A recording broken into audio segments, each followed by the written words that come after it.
Selamat siang, perkenalkan nama saya Jonathan Sirait dari kelas AK4007. Di sini saya akan menjelaskan tentang materi ALK buat 3 bab perintahkan sebagai tugas buat minggu ke-5 ini.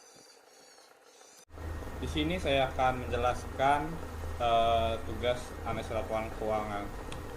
Yang pertama adalah analisis komparatif. Apa sih analisis komparatif itu? Analisis komparatif adalah suatu teknik analisis dengan cara membuat perbandingan antar elemen keuangan seperti balance sheet, income statement, dan cash flow. Tujuannya apa dari analisis komparatif ini? Tujuan dari analisis komparatif ini sendiri adalah untuk memperoleh gambaran tentang arah dan kecenderungan tentang perubahan yang dapat terjadi di masa yang akan datang. Analisis komparatif terdiri dari 2 pendekatan, yaitu year-to-year change analysis adalah perbandingan dibuat dengan cara menghitung perubahan absolut dan relatif dari tahun ke tahun setiap elemen laporan keuangan.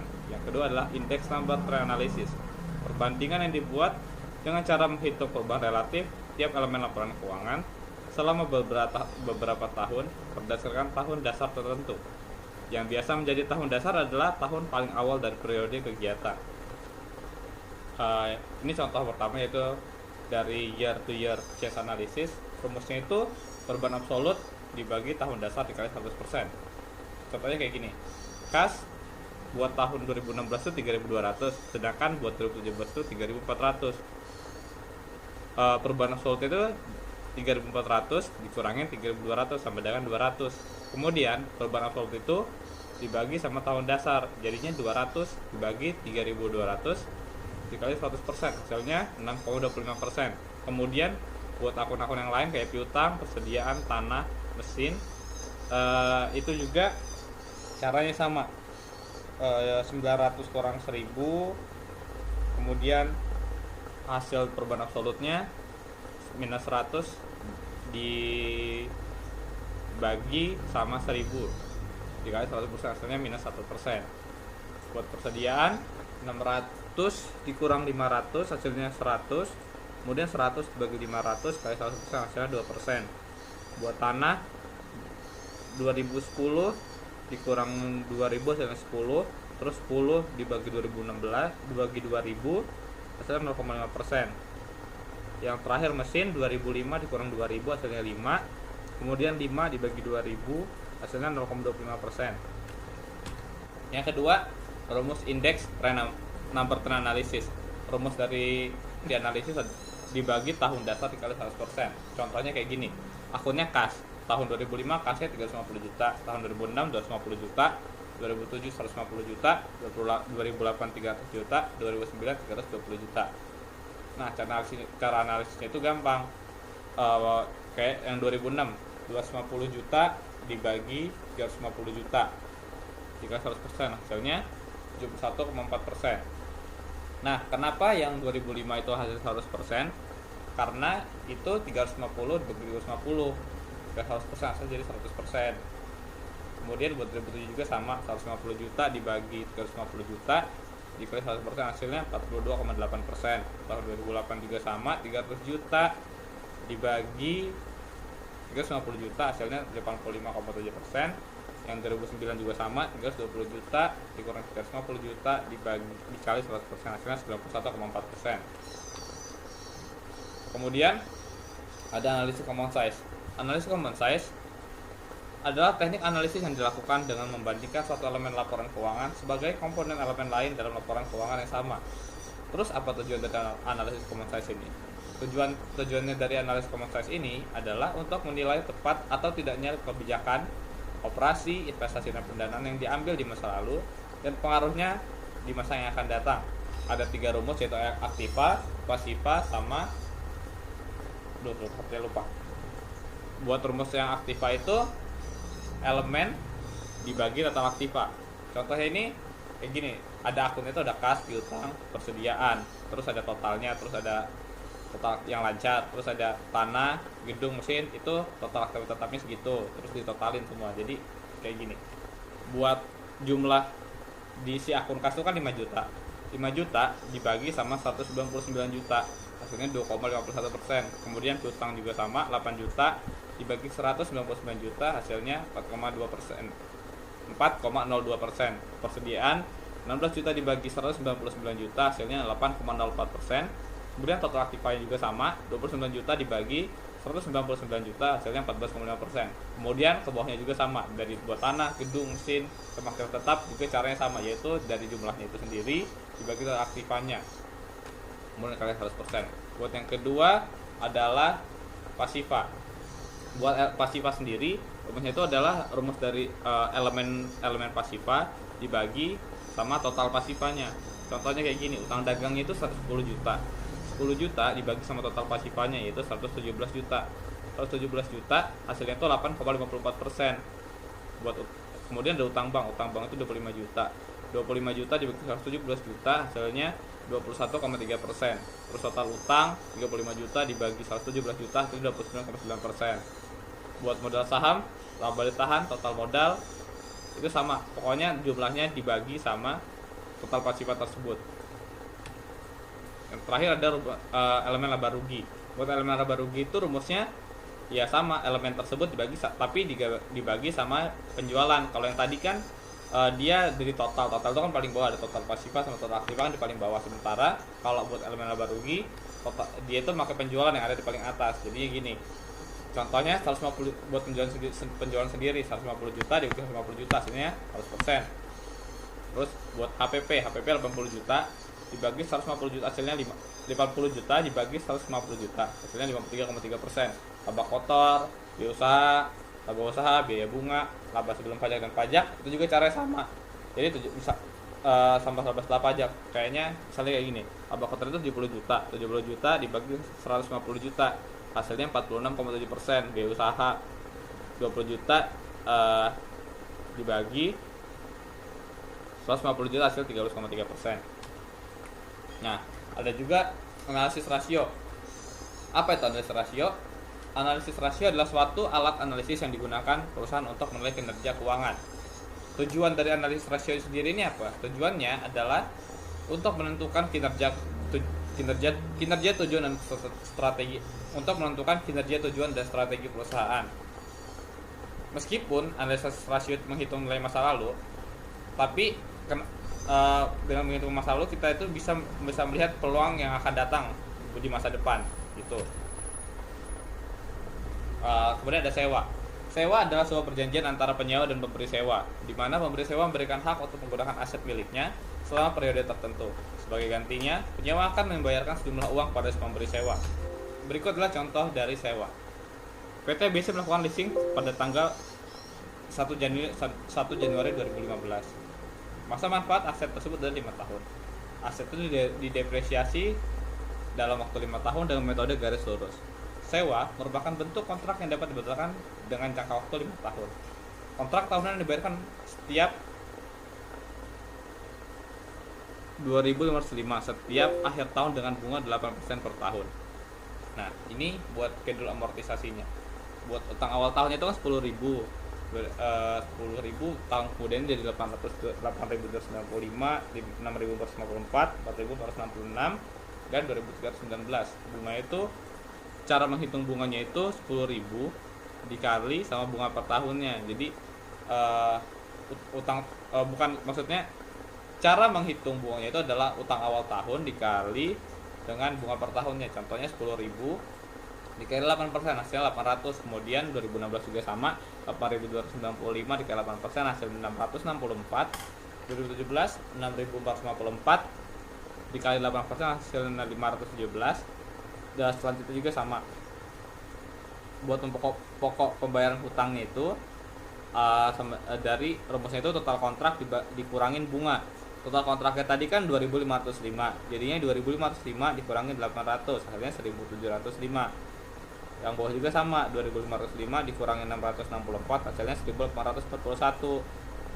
2.505 dikurangi 517 hasilnya 1.988. Kemudian sisanya sama ya.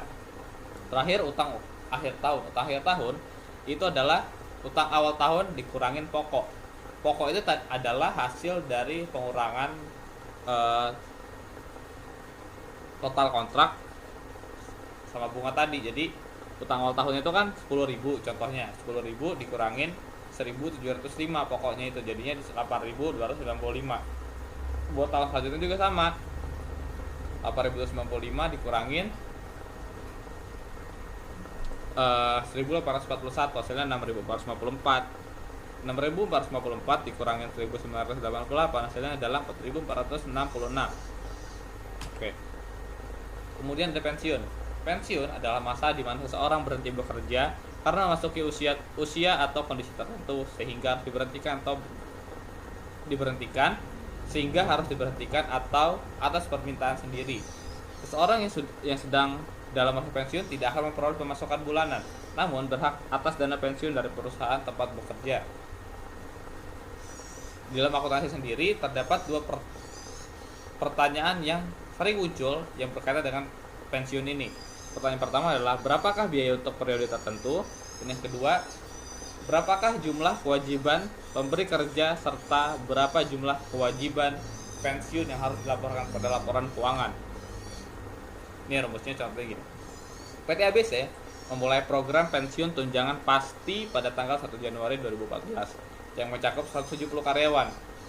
Dalam negosiasinya dengan para karyawan, PT ABC memberikan $80.000 sebagai biaya jasanya sebelumnya buat para karyawannya itu.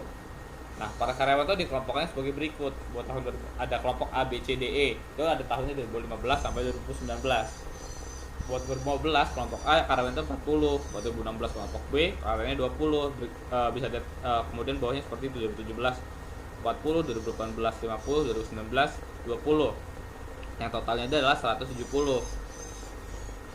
Kemudian kita buat tabelnya di sebelah kanannya. Buat tahun 2015 sendiri itu ada 40, 20,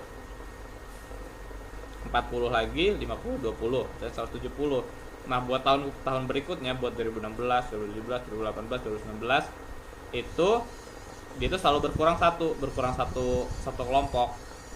Jadinya kayak 2016 tuh kelompok A-nya itu hilang. Jadi tinggal kelompok B, C, D, E-nya yang berarti totalnya itu ada 130. Buat 2017 juga sama. Kelompok A, B-nya hilang. Jadi totalnya itu cuma 110. Nah, totalnya itu setelah ditotalin semuanya 170 di total ditambah dengan sampai tahun 2019, hasilnya itu adalah 500.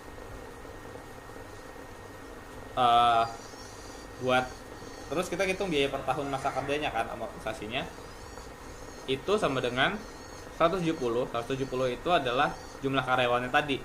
Jumlah karyawannya dikali sama $160. $160 dari mana?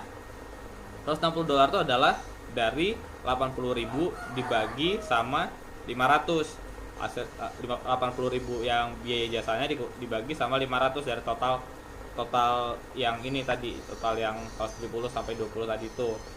Jadinya 170 buat biaya pertamanya ketemu 160.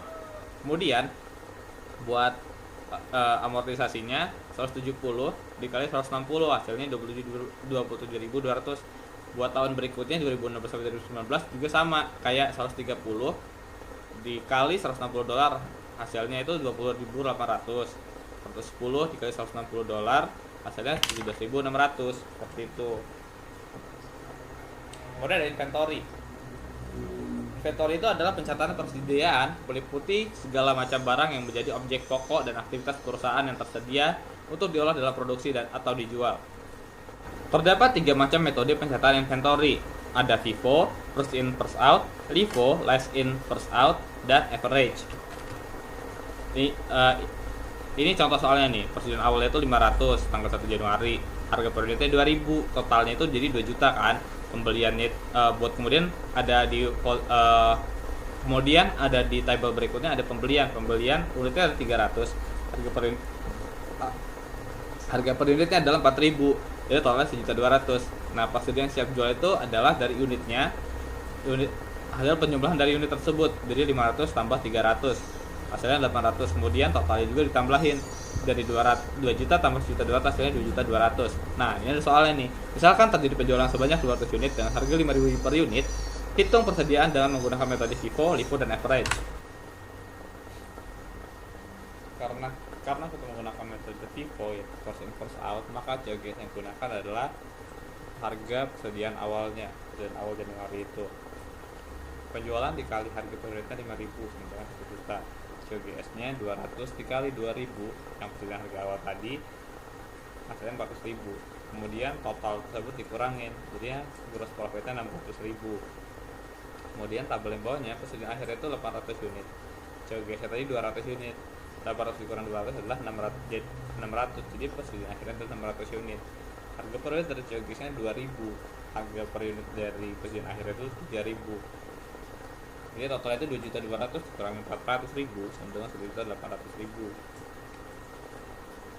Nah, dengan menggunakan metode FIFO ini kita dapat keuntungan ekonomis dan holding gain nih. 200 unit dikali 5.000 dikurang 4.000 adalah 200.000. Kemudian 200 unit dikali 4.000 dikurang 2.000 sama dengan 400.000. Kedua, ada metode LIFO. Metode LIFO itu adalah last in first out. Jadi buat COGS-nya kita pakai harga pembelian terbaru. Harga pembelian terbarunya itu adalah 4.000. Jadinya penjualannya 200 dikali harga per unitnya 5.000 adalah 1 juta. COGS-nya 200 dikali harga per unitnya yaitu 4.000, jadi hasilnya 800.000. 1 juta dikurangin 800.000 hasilnya 200.000. Buat tabel berikutnya persediaan akhirnya itu 800 tuh tetap. Terus dikurangin COGS-nya tadi itu 200, jadi persediaan akhirnya itu adalah 600 unit.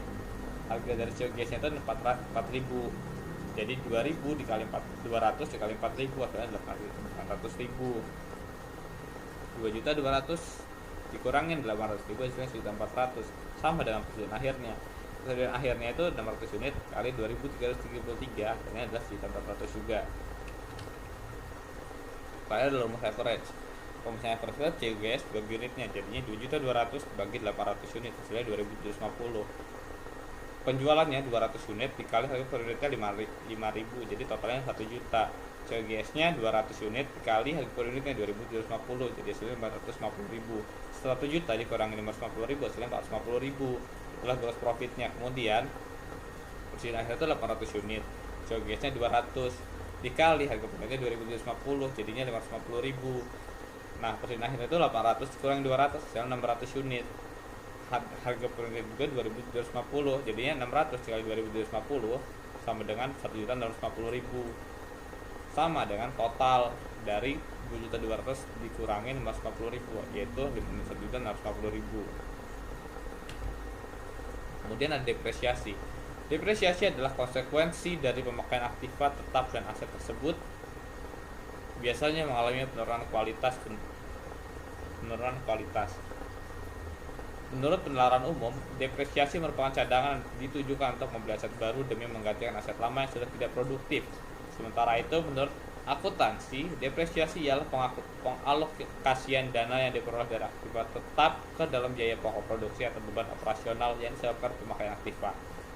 Depresiasi memiliki 3 metode, yaitu metode garis lurus, metode angka tahun, dan metode saldo menurun. Sekian presentasi dari saya. Semoga dapat dimengerti. Terima kasih atas perhatiannya. Selamat siang.